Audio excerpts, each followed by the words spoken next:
Hoje vamos aprender um pouco mais sobre a utilização do Past Simple e do Past Continuous. Comecemos então pelo Past Simple. Em que situações devemos utilizar o Past Simple? O Past Simple é utilizado para descrever ações que aconteceram no passado. Para reforçar o seu uso, são utilizadas expressões temporais, como por exemplo yesterday, some time ago. São alguns exemplos. Neste caso temos I called you yesterday, ou seja, liguei-te ontem. Como é que conjugamos então os verbos no past simple? Há que perceber que existem verbos regulares e verbos irregulares. Quanto aos verbos regulares, temos 4 formas diferentes de conjugar. Os verbos que terminam com E, acrescenta-se apenas um D. Por exemplo, like, liked. Os verbos que terminam com a forma consoante-vogal-consoante, como o verbo stop, duplica-se a última consoante e acrescenta-se ed. Stop fica stopped. Aos verbos que terminam em consoante e um y no fim, remove-se o y e acrescenta-se ied, como acontece em study. Study, studied. Quanto aos verbos que terminam em vogal mais y, acrescenta-se apenas um ed. Stay, stayed. Quanto aos verbos irregulares, estes não seguem uma forma padrão, então não lhes conseguimos aplicar regras como as que são aplicadas nos verbos regulares. Cada um deles tem uma forma diferente de ser conjugado no past simple. Portanto, temos aqui uma lista de alguns dos verbos mais comuns de aparecer em textos no past simple. Temos o verbo to be, que varia entre was e were. Temos o verbo become, que fica became, begin, began, break, broke, buy, bought, do, did, eat, ate. E agora aqui um caso especial que temos de ter em atenção, que são os verbos fall e feel, porque são verbos muito parecidos quando conjugados no past simple. Fall fica fell e feel fica felt, com um T no fim e apenas um L. Find, found, go, went, have, had, lose, lost, make, made. Vamos então focar-nos um pouco nas formas da frase do past simple. Como exemplo, iremos utilizar o verbo like, que é um verbo regular. Na afirmativa, a frase fica com o formato de sujeito, verbo e complemento. I liked our English class. I, sujeito, liked, verbo, our English class, complemento. Na negativa, a forma da frase fica sujeito, did, not, verbo no infinitivo e complemento.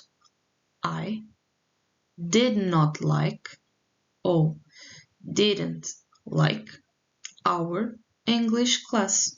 I, sujeito, didn't, did not, like, verbo no infinitivo, our English class, complemento. Na interrogativa, quando colocada a questão, utiliza-se did, sujeito, verbo e complemento. Ficando então, did you like our English class?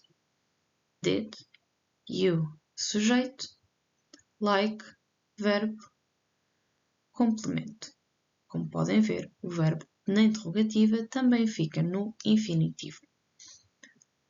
Quanto à resposta, podemos utilizar yes, I did para respostas afirmativas ou então no, I didn't para respostas negativas.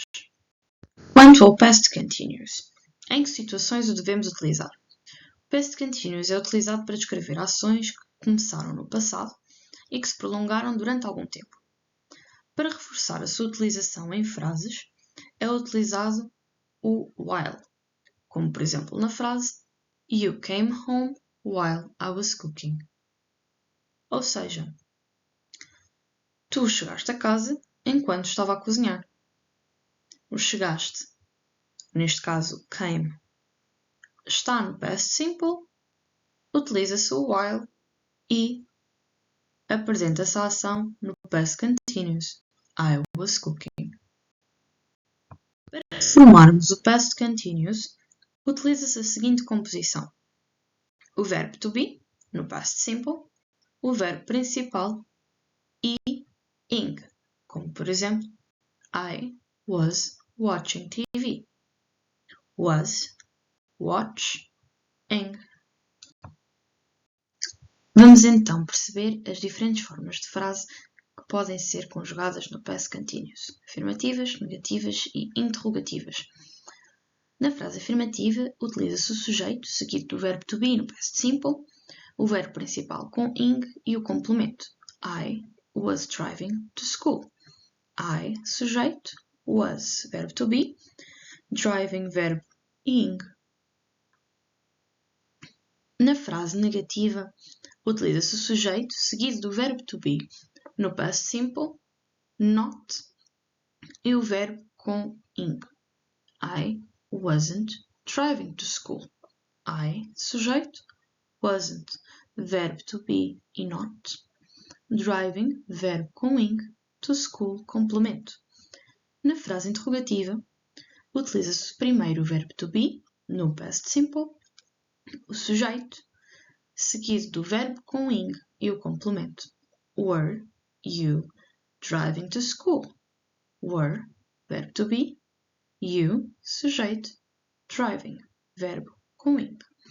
As respostas, semelhante ao past simple, utiliza-se yes, I ou no, I, seguido, neste caso, do verbo to be no past simple, yes, I was, ou no, I wasn't. Vamos agora testar os teus conhecimentos. Neste exercício, vamos completar os espaços em branco com o past simple ou o past continuous. Pausem o vídeo e iremos corrigir a seguir. Passemos então à correção do exercício. A linha A. Last week I bought a new laptop. Utiliza-se o verbo buy no past simple, bought, porque estamos a falar de uma ação que aconteceu na semana passada, last week. Na linha B, my sister was wondering if she took the right step. Utilizamos o was wondering porque na segunda parte da frase temos she took, ou seja, uma ação que já aconteceu e terminou. Um verbo no past simple. A linha C. I wish we were bathing on the beach. Utilizamos também o past continuous porque temos um desejo. I wish. A linha D. My mother told me to forget the past. Temos novamente um verbo irregular, tell, que nos diz que a ação aconteceu no passado. A linha E. Jen was packing when you called her. Aqui temos uma ação que estava a acontecer e que foi interrompida. Ou seja, a Jen estava a empacotar, was packing, past continuous, quando tu lhe ligaste. You called her, past simple. Past simple aqui é utilizado para interromper a ação que estava a decorrer naquele momento. A linha F. I wasn't feeling very well, so I left. Temos na segunda parte da frase o verbo leave, no past simple, I left. E, portanto, no início da frase, temos o verbo no past continuous, wasn't feeling very well. Espero que tenham conseguido entender as diferenças entre o past simple e o past continuous. Qualquer dúvida, podem deixar nos comentários.